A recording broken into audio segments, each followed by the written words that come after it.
A estas alturas ya sabrán del incendio que se produjo en el USS Ford. Se trata de un lavabo. Tras un tiempo de lucha salió a la luz el buque insignia del asedio de Estados Unidos a Irán. Todos y cada uno de los titulares transmiten el mismo mensaje: el incendio causó daños en el buque. Sin embargo, eso no es lo que ocurrió. El incendio se controló tras más de 30 horas. Daños en la estructura mínimos. ¿Cuál es la propia evaluación de la Armada listo para cualquier misión? El Ford no fue víctima de las llamas. Comenzando 9 meses antes, el incendio fue el capítulo final de una historia que se había ido desarrollando. Sin un solo parón por mantenimiento, transcurrieron 283 días en 3 teatros de operaciones, destruyendo todo de una manera sigilosa, que un informe de daños no debería medir. Un incendio que se produjo en la zona de lavandería que cualquier portaaviones de la clase Nimitz habría descartado como insignificante.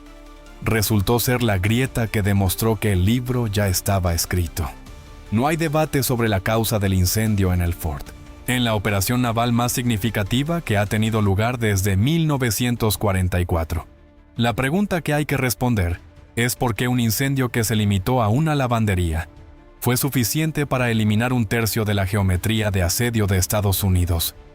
La respuesta altera tus ideas preconcebidas sobre todos y cada uno de los portaaviones que la Armada tiene previsto construir en un futuro próximo. Durante la 5ª semana de la operación Epic Fury, 60 buques de guerra iraníes se encuentran actualmente anclados en el fondo del océano. Fábricas de misiles ruinas. En solo 3 días se destruyeron redes de defensa aérea que sumaban un total de 40 años y $15,000 millones. Aún así, el USS Gerald R. Ford CV-N78, buque insignia de ese asedio, se encuentra actualmente en Split, Croacia. El despliegue lleva 9 meses y 18 días de los 6 meses previstos. Desde la guerra de Vietnam, este es el despliegue continuo de portaaviones más largo. El George H.W. Bush CV-N77 de la Armada de los Estados Unidos, el último portaaviones de la clase Nimitz jamás construido. Es el buque que navegará para ocupar su lugar. Catapultas impulsadas por vapor creadas en 1955. Un cargador completo. Un ala completamente en vuelo. Cero cansancio por el combate. Suscríbete a Tecnología de Guerra Moderna si te interesa comprender a fondo la razón por la que el portaaviones más avanzado jamás construido necesita que el último Nimitz jamás construido cubra su posición. Aquí no se celebra el hardware. Investigamos qué ocurre cuando el hardware alcanza los límites que la física impone a todos los sistemas, independientemente de cuánto cueste cada sistema individual. Es necesario comprender 2 cosas para entender a qué se enfrenta el Bush. ¿Por qué se averió y qué se suponía que transportaba el Ford en el momento de la avería? En un video reciente demostramos los fundamentos de la decisión de la Armada de construir una geometría de 3 portaaviones, en lugar de consolidar su flota en una única fuerza de ataque. La física y no el instinto fue la fuente de ese razonamiento. Hay 3 puntos de estrangulamiento en el sistema marítimo que son esenciales para la economía y el ejército de Irán. En su punto más estrecho, el estrecho de Hormuz, tiene 21 millas náuticas de ancho y transporta el 20% del petróleo mundial cada día. La entrada al Mar Rojo se conoce como Bab el-Mandeb. Se encuentra a unas 16 millas náuticas entre Yemen y Djibouti y es responsable de canalizar el 12% del comercio marítimo mundial. Además, los accesos occidentales al Canal de Suez, que es la última línea de comunicación entre Irán y los mercados europeos. Según el plan, cada punto estratégico debía contar con un portaaviones. El USS Abraham Lincoln CV-N72, estacionado cerca de Hormuz. El USS Gerald R. Ford, también conocido como CV-N78, proporcionando cobertura para Bab el-Mandeb y el Mediterráneo. Para cerrar la tercera puerta está previsto que el buque de la Armada de los Estados Unidos, George H.W. Bush CV-N77, se despliegue en el Mediterráneo. La ecuación para Irán tiene 3 vértices, 3 paredes, y no hay solución al problema. Por otro lado, aquí está el detalle que oculta la geometría del plan. En el momento del inicio de la operación Epic Fury, el 28 de febrero de 2026, solo había 2 portaaviones en despliegue activo. Cuando el Lincoln tomó el control del mar Arábigo, bloqueó Hormuz desde el este y ha mantenido este control sin interrupciones desde entonces. En los primeros 9 meses de su despliegue, el Ford ya había estado desde el Mediterráneo hasta el Caribe y el Mar Rojo. Su viaje la había llevado por todo el mundo. Aún faltaban varias semanas para la partida del Bush, y este se encontraba todavía en Norfolk, donde seguía trabajando para obtener su certificación final de preparación para el combate. En la pizarra, que ocupaba 3 paredes, se dibujó el ataúd en el espacio. De hecho, a menudo, consistía en 2 portaaviones que se extendían para cubrir 3 lugares diferentes, debido a que el tercer portaaviones aún no estaba disponible. El Ford estaba desempeñando las funciones de 2 buques.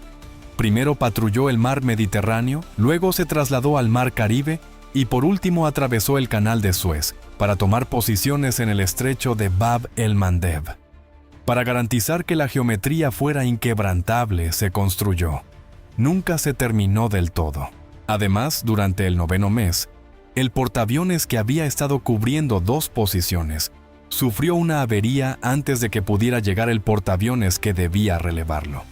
No hay forma de empezar a comprender lo que ocurrió con el Gerald R. Ford sin examinar primero el incendio. Es necesario remontarse 9 meses y 18 días antes del incendio que tuvo lugar el 24 de junio de 2025, el día en que el Ford zarpó de Norfolk para un despliegue que duraría 6 meses. A lo largo de 6 meses, el teatro mediterráneo, las maniobras de la OTAN, la rotación rutinaria y el ciclo predecible de despliegue, operación, regreso y mantenimiento, que se produce debido a que los buques de guerra complejos no están construidos para cumplir sus funciones de forma indefinida. El reinicio nunca se asignó al Ford. Fue en octubre de 2025 cuando el Departamento de Defensa de los Estados Unidos trasladó al Ford al Caribe, con misiones antinarcóticos frente a las costas de Venezuela, patrones de salida alterados y diferentes calendarios de mantenimiento. Se trataba de un perfil de misión que ningún superportaaviones había sido capaz de sostener a gran escala. Además de cumplir con su cometido, el Ford se adaptó. Además, llegó el 28 de febrero de 2026, lo que impidió al personal de mantenimiento realizar revisiones a nivel de depósito. Una furia terrible. No fue el Ford quien regresó a casa. A través del Mediterráneo, el Caribe y el Mar Rojo, el Ford viajó hacia el este. No hay ningún periodo de mantenimiento entre ninguno de los 3 teatros de operaciones, ni perfiles de misión, ni periodo de mantenimiento. Este es el problema al que se enfrentan los ingenieros. El EMALS, siglas de Electromagnetic Aircraft Launch System. Sistema electromagnético de lanzamiento de aeronaves es la razón por la que el Ford es capaz de realizar 270 salidas al día durante operaciones de refuerzo. Un motor de inducción lineal calibrado digitalmente sustituye a la catapulta de vapor que era necesaria para el funcionamiento de todos los portaaviones de la clase Nimitz. Los lanzamientos son más suaves. Se reduce la tensión estructural sobre los fuselajes, aumentan las tasas de repetición y el control de la energía se calibra con precisión según el peso de cada aeronave.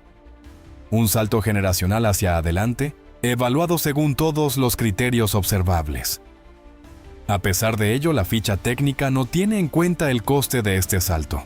Para que el EMALS funcione correctamente, se requiere una red de subsistemas interdependientes, electrónica de conversión de potencia, módulos de almacenamiento de energía y bucles de retroalimentación de software. Cada uno de estos subsistemas depende de los demás para funcionar correctamente. Con una llave inglesa, un marinero de Boston es capaz de identificar el fallo de una catapulta de vapor, que se produce de formas mecánicas predecibles. Los métodos interdependientes en cascada que se propagan a través del software, la distribución de energía y los sistemas de control simultáneamente son las áreas en las que el EMALS no funciona correctamente. Antes de la acumulación de esos modos de fallo, la ventana de mantenimiento reinicia el reloj de acuerdo con un despliegue típico que dura 6 meses. A lo largo de 3 teatros de operaciones, el reloj del Ford siguió funcionando sin reiniciarse durante un total de 9 meses y 18 días. No había EMALS, no había sistema avanzado de frenado, no había arquitectura de distribución de energía en el buque, y no había tripulación. Nada a bordo de ese buque estaba diseñado para funcionar durante un periodo de tiempo tan prolongado sin paradas programadas. Mientras el Ford realizaba operaciones en el Mar Rojo, el 12 de marzo de 2026 se produjo un incendio en el compartimento de lavandería de popa del buque. Esto ocurrió durante la tercera semana de la operación Epic Fury. La tripulación lo controló y no hubo daños estructurales catastróficos. No obstante, el humo provocó la evacuación de cientos de marineros de la zona de camarotes adyacente, según la evaluación de la Armada totalmente competente para su misión. Durante el transcurso de la evaluación, 9 meses y 18 días de tensión acumulada se distribuyeron a lo largo de 3 perfiles de misión que eran incompatibles entre sí. El Ford hizo una parada en la bahía de Ceuta y luego partió hacia Croacia, donde se encuentra actualmente. A pesar del incendio, el despliegue del Ford no se detuvo. Durante el despliegue, el Ford concluyó su misión.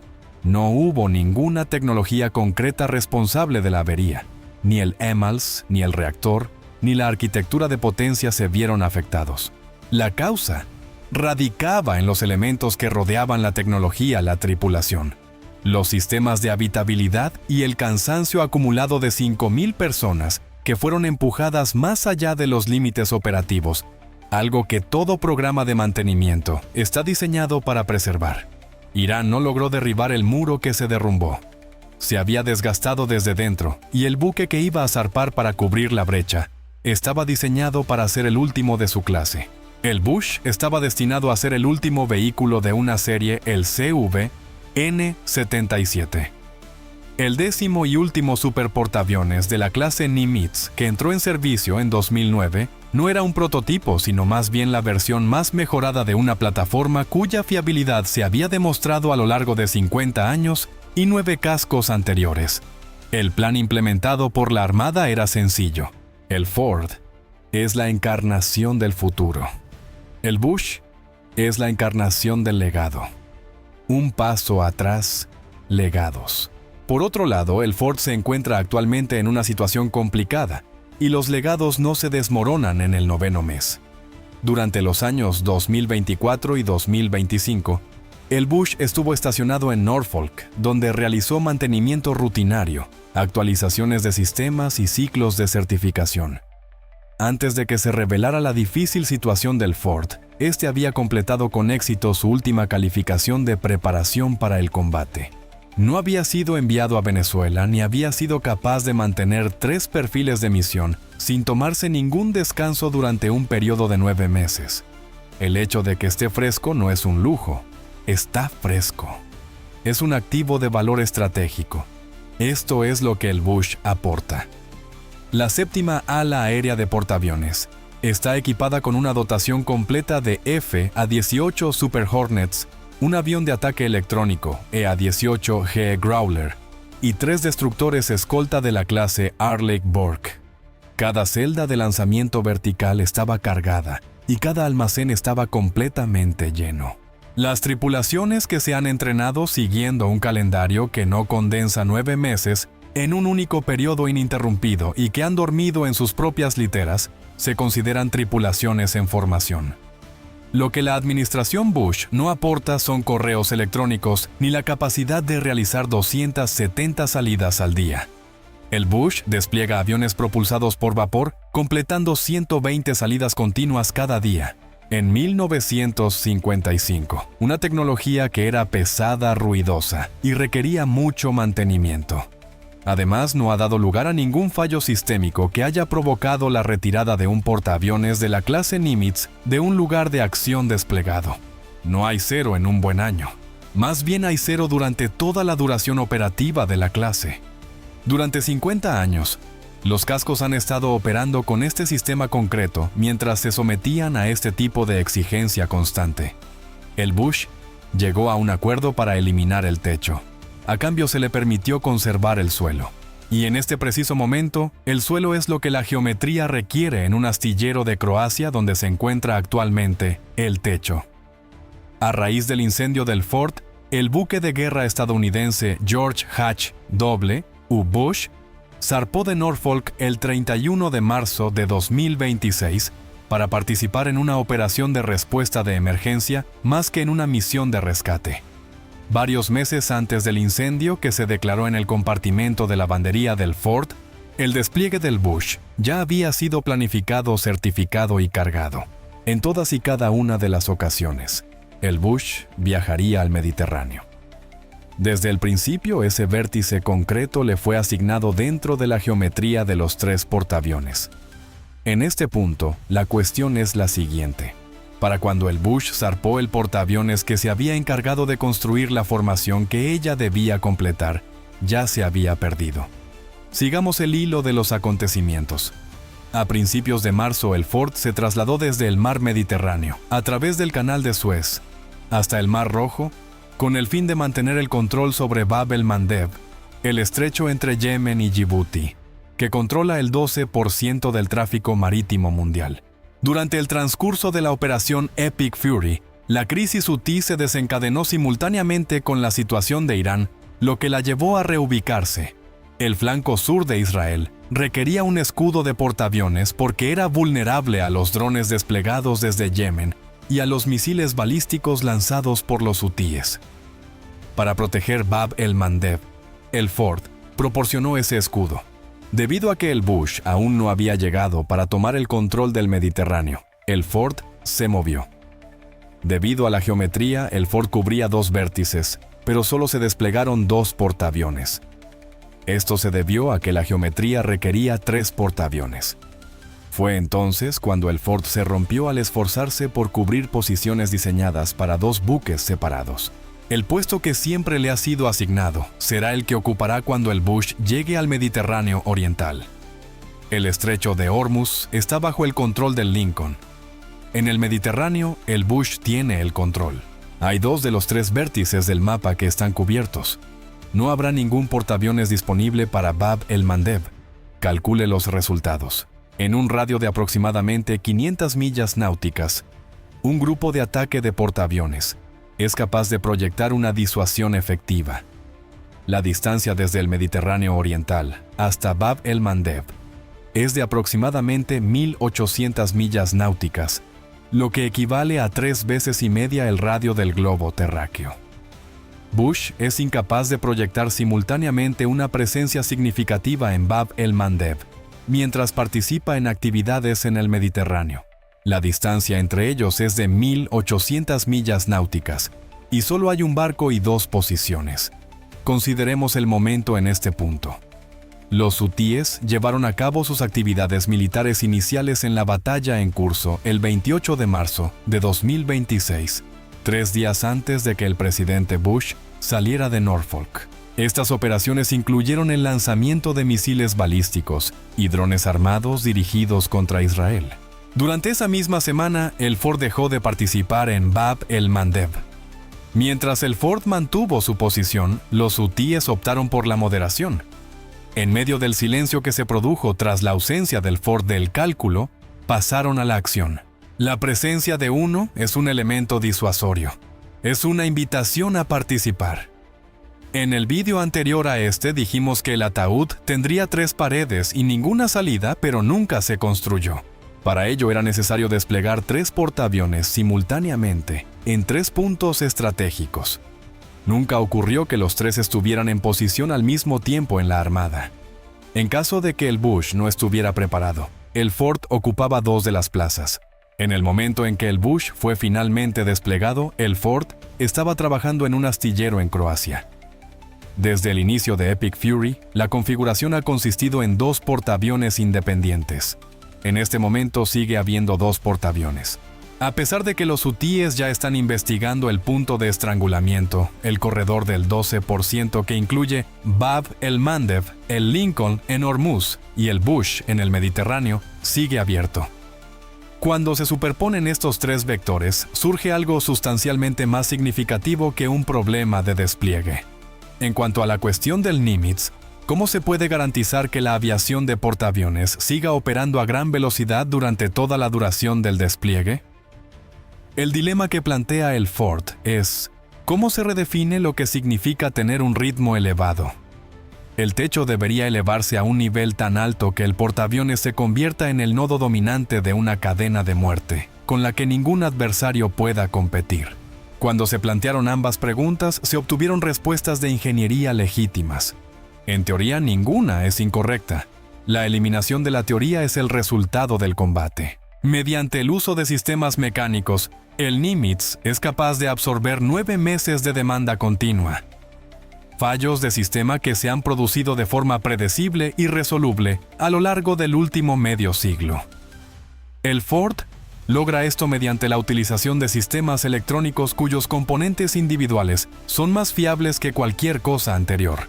Sin embargo, el comportamiento de estos sistemas en su conjunto durante operaciones de combate continuas nunca se ha puesto a prueba. ¿Ni una sola vez? Antes de Epic Fury, claro está.